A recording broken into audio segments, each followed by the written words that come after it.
मेरे दोस्तों, मेरी आवाज़ उस वीडियो में थोड़ी दबी दबी हुई है आगे चल के। और हो सकता है शायद आपको पूरी बात ना समझ में आए, तो इसलिए मैं आपके बीच में वही वर्ड दोबारा रिपीट करना चाहता हूँ, ताकि आप लोग अच्छे से समझ सके कि उस समय वर्ड मैंने क्या बोला था। और वही बात है कि जहाँ ये घटना मेरे साथ हुई, देवरिया ज़िले में भटनी थाना अंतर्गत बाबू धर्मपुर गाँव में, तो वहाँ पे हमने अपनी मोबाइल की लोकेशन ऑन रखी थी, और प्लस जिस मीटर के अंतर्गत मैं गया था, जिस टावर का लोकेशन जहाँ पे था, जितनी इंटेंसिटी के साथ मैं गया था, हर एक चीज़ मैं इसलिए रखा था कि मेरे साथ कुछ भी अगर घटना होती है तो मैं अपने मोबाइल के माध्यम से लोगों के बीच में ला सकूं। इसलिए हमने पूरे सबूत रखे हैं, आज भी रखे हैं, क्योंकि हमें पता है कि इंसान कहीं जाता है, उसे किस प्रकार कैसे लोगों से मिलना है, किस प्रकार कौन सा डील करना है, कैसे है, किसी को शो नहीं करना है कि हमारा जॉब क्या है, हम क्या करने आए हैं, क्या नहीं करते हैं। तो हमें पता था कि जहाँ मैं जा रहा हूँ, तो वहाँ पे लड़की की जान बचानी ही नहीं, हमें पूरे समाज के सामने हो सकता है कि सही बोलना पड़े। अगर कोई ऐसी बात आती है, तो इसके बाद से अगर हमने उस लड़की से शादी किया, शिखा तिवारी, खुशबू तिवारी से, तो उसकी बहन को, जो मेरी बुआ की बहू है, 2 बच्चे उनके हैं। माना कि आपके भाई नहीं हैं, आप लोग 3 बहन हो, तो आपका फ़र्ज़ यही बनता है कि आप अपने बहन, जो कि शादीशुदा है, आपने खुद एक्सेप्ट किया है, आपके मोबाइल की वही रिकॉर्डिंग है जिस मोबाइल नंबर को आपने देवरिया महिला थाने में दिया, भटनी थाने में दिया है, एसपी ऑफिस में दिया है, 9125296994, इसी नंबर पे कबूलनामा है आपका। तो आप बताइए, अपने ही बहन के जिस्म को चंद पैसों के लिए, और अपने जिस्म को आज लोगों के सामने दिखा रही हैं, घुमा रही हैं, अपने देश की इज्जत को, अपने गांव की गरिमा को, संस्कृति को पानी में घोल के पी गई हैं, और किसी ऐसे इंसान पे इल्ज़ाम लगा रही हैं जो कि कभी गलत करने की सोचता ही नहीं है। तो क्या आपको दंड नहीं मिलना चाहिए? और किस संविधान में लिखा है, किस कॉन्स्टिट्यूशन में लिखा है कि कोई भी औरत किसी का खून करे तो उसे सज़ा नहीं मिलेगी? कानून सबके लिए होता है। और हमारे इस देश में, भारत देश में, अगर कोई गलत तरीके से कीचड़ उछालता है, चाहे किसी रैंक पे हो या कोई भी हो, तो उसके ऊपर भी देशद्रोह का केस बनता है। आप अगर किसी को गलत फंसा रहे हो, जो व्यक्ति कभी गलत नहीं किया है, तो जब आप जज के सामने आओगे, वही इंसान बिना वकील के और आपसे प्रश्न करेगा। अगर आप प्रश्न नहीं दे पाते हो, तो फिर सज़ा आपको भी उतनी मिलेगी, क्योंकि कानून सबके लिए होता है। आप अपने कानून का गलत प्रयोग ना करो। और हम अगर ये सब बात 2 साल 7 महीने बाद कर रहे हैं, हमारे साथ जो मैटर हुआ, सहते रहे इतने दिन तक, किसी पे भरोसा किए, भरोसे का गला घोटा गया, फर्जी सबूत बनाए गए, और हम तो अपने देश के लिए इंटेलिजेंस का काम खुद करना चाहते थे, और इसी की तैयारी कर रहे थे, पढ़ाई कर रहे थे, ताकि कुछ कर सकूं। लेकिन हमें तो इस तरीके से डिस्ट्रॉय कर दिया गया कि हमारा पूरा मोरल डाउन हुआ, गलत इल्ज़ाम लगाए गए। फिर भी हमने हर एक सबूत को रखा, इसलिए रखा कि किसी पढ़े लिखे इंसान के पास, जो सही होगा, सही से पढ़ाई किया होगा, और उसको समझ होगी कि हाँ, न्याय होता क्या है, उस इंसान को हमारी बात समझ में आएगी। और मैं भी जानता हूँ कि कानून सबूत मांगता है, तो सबूत हमने एक एक सबूत रखा है, ताकि ऐसे प्लेस पे मैं दिखा सकूँ कि देखिए कितने गलत तरीके से किसी को फंसाया गया है। माना कि मैं सिंगरौली से, जो कि मध्य प्रदेश में पड़ता है, देवरिया ज़िला यूपी में पड़ता है, मैं वहाँ गया, तो मैं लड़की के बुलाने पे गया था, क्योंकि वो हमें यह बोल रही थी कि अगर आप नहीं आओगे तो हम आत्महत्या कर लेंगे। मेरे घर वाले यहाँ शादी लगा रहे हैं, मेरी वहाँ कर लगा रहे हैं, और मेरी दीदी हमको लड्डू में जहर मिला के दी थी। तो और ये बात हमारे मोबाइल में आज भी रिकॉर्डिंग है। जब आप लोग सुनोगे ना, कोई भी आदमी और महिला जो मंडल है, हर एक जगह से आप लोग भी सुनेंगी ना, तो कहेंगे कि इस औरत ने अपने जिस्म को बेचने के लिए अपनी बहन को, शादीशुदा बहन के साथ कितना अत्याचार किया है, और उस लड़के के ऊपर इल्ज़ाम लगाया है, जो कि आज लड़का कभी गलत किया नहीं।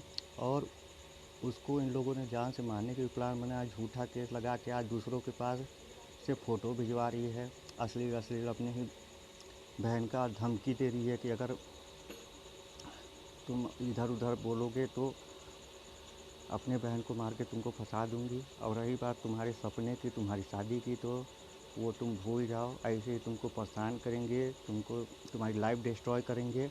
रही बात कानून की, तो कानून को हम लोग नहीं मानते हैं। जहाँ 2 बूंद आंसू गिराएंगे तो हमारी ही प्रशासन सुनेगा, और ये हमारे बाएं हाथ का खेल है। तो मैंने उनसे कहा कि कानून आज भी नहीं मरा है।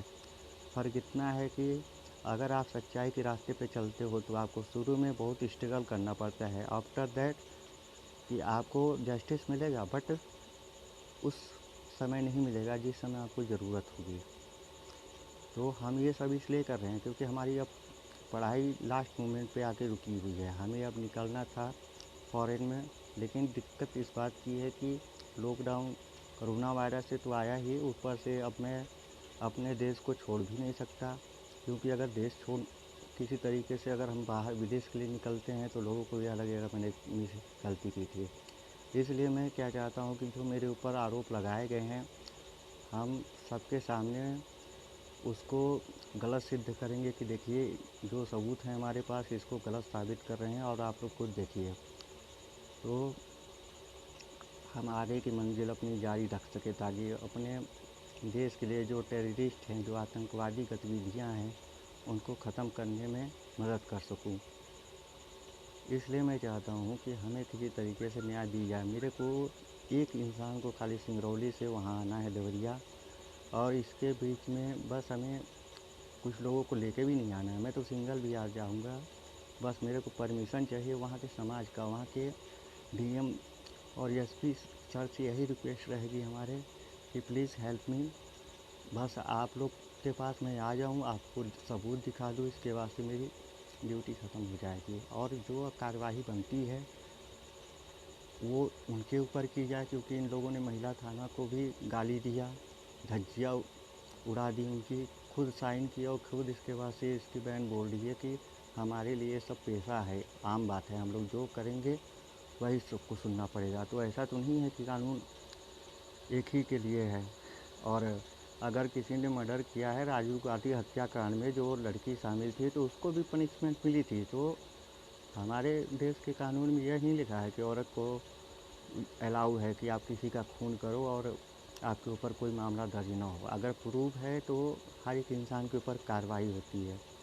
तो मैं अपने देश में रहते हुए अगर मैं देश के लिए अपने कुछ करना चाहता था, टेररिस्ट के खिलाफ़ लड़ना हमारा एक मकसद था, ताकि हमारे देश में जो अंदरूनी खेल खेले जा रहे हैं आतंकवादियों के, उसके बारे में मैं सूचना दे सकूं किसी को। और इस बात का सबूत अगर किसी को कुछ भी लगे तो 7 महीने पहले मैंने दिल्ली के एक नंबर पे फ़ोन किया था। उस नंबर पे हमने यही बताया कि सर 3 टेररिस्ट जो हैं इस जगह पे हैं, और ठीक 1 घंटे बाद वो टेररिस्ट पकड़े गए थे। तो जो इंसान अपने देश के लिए कुछ करता है वो देश का मजाक तो नहीं उड़ाएगा। फ़र्क इतना है कि कोई कानून का हेल्प करता है अंदर से और कोई उसको फ्रंट में शो करता है। तो जो कानून के लिए लड़ता है तो क्या उसको कानून के तरफ से कोई मदद नहीं की जा सकती है। और हमारे देश का कानून सबके लिए है, एक सिपाही के लिए है। अगर कोई सिपाही है उसके ऊपर कोई गलत इल्ज़ाम लगाता है तो वो अपने केस को डिफेंड कर सकता है। हर एक इंसान के लिए कानून है। और इस लॉकडाउन में तो बहुत सारे लोगों को मैंने देखा जो सिपाही थे पुलिस डिपार्टमेंट में, उन्होंने तड़पते हुए अपनी जान को कुर्बान कर दिया। और किस लिए काफ़ी घटना हमने देखी है, उसमें इतना उनको टॉर्चर किया गया है, प्रताड़ित किया गया है। तो ऐसा सिचुएशन क्यों क्रिएट करते हो कि एक आज़ाद देश में इंसान गुलामी की तरह ज़िंदगी जीता है, जबकि कॉन्स्टिट्यूशन में ऐसा लिखा ही नहीं है। और इन बातों को मैं फ्रंटली किसी के सामने भी कह सकता हूँ, बड़े अधिकारी हों चाहे कंट्री वाइज लेवल पे भी हो जाए इस बात को, तो मैं सबके सामने कह दूँगा। और उसको सामने वाले को सिद्ध करना पड़ेगा कि आप गलत नहीं हो। किसी के खिलाफ़ गलत साजिश तो कोई कर सकता है, लेकिन उसको इंसाफ दिलाने में मदद कोई नहीं करेगा। अगर इंसाफ आपको मिलना है तो आप उस इंसान पे भरोसा करिए जो कि इंसान सच्ची राह पे चलता हो। और अब अपने देश की इज्जत के लिए अपने आप को कुर्बान कर दे। क्योंकि यहाँ अपने कंट्री में तो कुछ लोगों की सोच इतनी घटिया है कि बोलते हैं अरे बॉर्डर पे जो लोग मर रहे हैं मरने दो, देश दुनिया की क्या बात करते हो। तो उन इंसान को मैं ये बता दूँ कि यही सोच अगर अपने बॉर्डर पे जो फोर्स हैं, सिक्योरिटी बॉर्डर सिक्योरिटी फोर्स और मिलिट्री आर्मी मैन वाले, जम्मू कश्मीर पुलिस प्लस वहाँ पे सीआरपीएफ वाले, वो भी अगर इनके जैसा सोचने लगेंगे ना, तो जो आज सुकून से लोग रह रहे हैं तो उनके ऊपर इतने बम गिरेंगे कि वो भूल जाएंगे कि हाँ बॉर्डर पे है क्या क्या नहीं है। तो हमारे देश के जो सैनिक हैं वो अपनी जान पे खेलते हुए आज दूसरों की रक्षा करते हैं, तो इन लोगों को बकवास लगता है।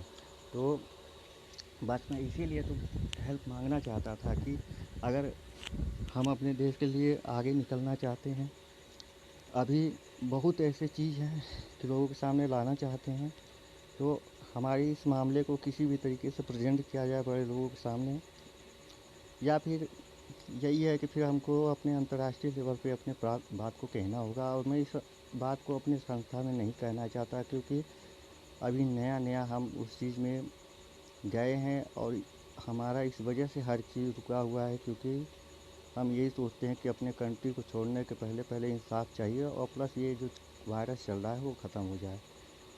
इसलिए मैं इतना लोगों के बीच में रिक्वेस्ट कर रहा हूँ कि मेरे ऊपर जो आरोप हैं अनलीगल हैं, और जो आरोपी है उसको सज़ा दी जाए। उसके खिलाफ़ मैं जब सबूत दे रहा हूँ तो, नहीं तो वो तो फिदाइन के जैसा काम करते हैं। फिदाइन किसको कहा जाता है, यानी कि मतलब जो बमर होता है, सुसाइड बमर जिसको बोलते हैं, तो वो लोग तो ऐसे इंसान हैं ना कि देश के अंदर ही आतंक फैला रहे हैं। तो हमारा कहना यही है कि देवरिया ज़िले में जहाँ ये हमारा मैटर हुआ है, जहाँ हमने शादी की थी, और उसकी बहन रीना दुबे जो मेरी वाइफ की बहन है, शिखा तिवारी उर्फ खुशबू तिवारी उसकी बहन, जो भी मेरे ऊपर आरोप लगाई हैं चंद पैसों के लिए, और खुद घूम रही हैं जिसम को नीलाम कर रही हैं, जबकि उनके हर एक वर्ड गलत हैं। और 2 साल 7 महीने का चार्ज, चाहे कितने घंटे, every minute, every second, every hour, every day, उनको सबका हिसाब खाली मिलना चाहिए और इतने दिन की सज़ा उनको मिलनी चाहिए। अगर हमारी कोई बात गलत हो तो आप लोग कह सकते हो, और मैं इस बात पे अपना मोबाइल नंबर भी दे रहा हूँ इसमें, कि अगर कोई इंसान सच्चा है, सच्चे दिल से किसी का साथ देना चाहता है, चाहे किसी रैंक पे हो, अगर अपने आप को बेचना नहीं चाहता, क्योंकि अगर बेचना चाहेगा ना तो सज़ा उसको सबके सामने फिर हमारे उन प्रश्नों का जवाब देना पड़ेगा। आप किसी पद पे हो तो इसका मतलब यह नहीं हो गया कि आप देश की इज्जत को बेच दो, देशद्रोही बन जाओ। क्योंकि आज भी कुछ देखा जाता है कि लोग पीएम सीएम के बारे में बहुत उल्टा बोल रहे हैं, जबकि प्रधानमंत्री द्वारा ये जो भी नीति अपनाई गई आज उससे बहुत लोगों को फ़ायदा है। लेकिन क्या है ना कि अपने देश में इतनी सोच ही लोगों के अंदर नहीं है ना, जितनी कम सोच है उससे भी कम सोचते हैं लोग। तो हमारे नज़र में नरेंद्र मोदी जी अच्छा काम किए हैं, और जो भी उनके अगेंस्ट कोई कार्य करता है, किसी गतिविधि में रोक डालता है, तो उसके खिलाफ भी कार्रवाई उतनी होगी। और आई होप कि हम उनका साथ देने के लिए पूर्ण रूप से तैयार हैं।